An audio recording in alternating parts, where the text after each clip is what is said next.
Tak už máme tady zase trojkové RSO. Hodili jsme tady tentokrát po 2 šroubkách, tady máme vedle té koncovky. Tady jsme hodili jeden skrz a tady jsme dali taky do toho plastu, ať se to nevyklá v rychlosti. A tady je klasicky po 2. Na videu je tam po jednom, tak jsme dali třeba po 2, to prostě fakt neuletí, jak to pěkně rýcuje. Ještě klasika. Kraj jeden, na druhé straně není. A 1, 2, 3, 4, 5, 6. 6 na středu, protože vlastně 7 dohromady. 7 vlastně hvězdíček, torxu, 25. A potom se to vlastně už jenom vycvakne ten originál tady z těch pacek.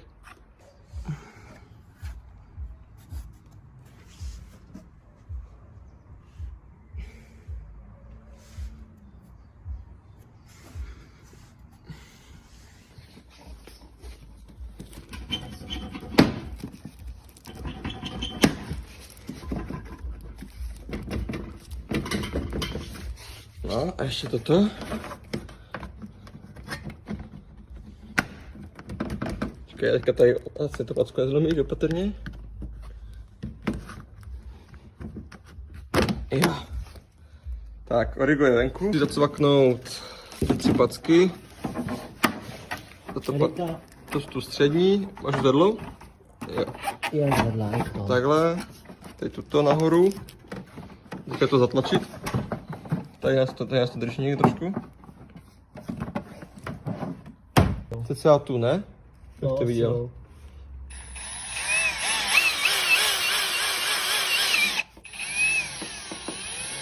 Tak nás to odháně, protože to měl přitáhnout.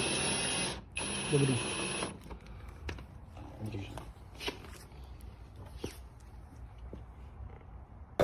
Máme tady ten střed, takhle. Mám střed. Tady to taky sedí. A trošku si to ještě natlač nahoru. Tak, trošku to tlačíme nahoru. Takhle, jo, nahoru. Střed nám drží. Jo.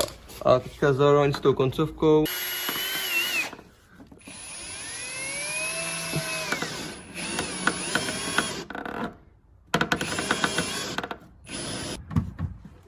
Jasně, hodit ze spodu ještě šroub tady. Jo. A on to přetlačí. Tak jo, takže originální drží na 7 šroubech. Jsou to vlastně hvězdička, to je 25. Jo, normálně jako hvězdička. Takováto. 1 na kraji a 6 tady v tom středu. Jakmile člověk vyndá tady těch 6 šroubů, tak potom už jenom k sobě potáhne a odsvakne vlastně origo difuzor. Celé délce. Jsou tu takové packy, stačí vždycky jenom potáhnout opatrně k sobě. No, teďka vlastně je třeba tady tyto packy, jsou tady 3, 1, 2, 3, tak vlastně zasunout do těch původních děr. Jo, tady jsou 1, 2 a 3. To samé pak zasunout tady tento vlastně boční packu sem. Jakmile to vlastně máme zasunuté a nacvakané, víc další video, tak potom se tady vlastně buď se to zajistí, že se sundá nárazník, ty patky se tady ohnou a zajistí se jako zevnitř šroubem, tady těch vlastně 5 pacek, anebo jednodušší verze, jak jsme dělali také vlastně my, tak stačí potom jenom hodit tady zároveň s koncovkou, hodit šroub, který vlastně jakože bude držet ten difuzor k tomu.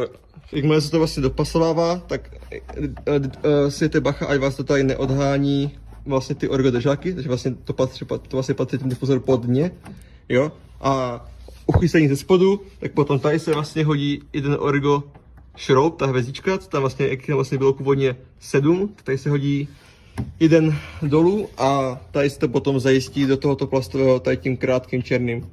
Jo, takže vlastně 2 budou držet ze spodu a 2 drží tady vlastně zvenku v těchto místech ten difuzor. Pokud máte naftovou verzi, tak doporučuji potom si tady vložit nějakou tepelnou ochranu, tepelný plech, aby vlastně při vypalování DPF se vám potom tady ten plast neroztekl. Já takže říkám, ideálně se tady nad tu koncovku nebo okolo ní nejlépe úplně dát nějakou tepelnou ochranu, ať už vatu nebo nějaký plech. Tady u toho vlastně zajištěné na obou stranách malým černým šroubkem, jo, aby to vlastně nepadlo ven a ze spodku na 2. No a lícuje nám to takový slušně.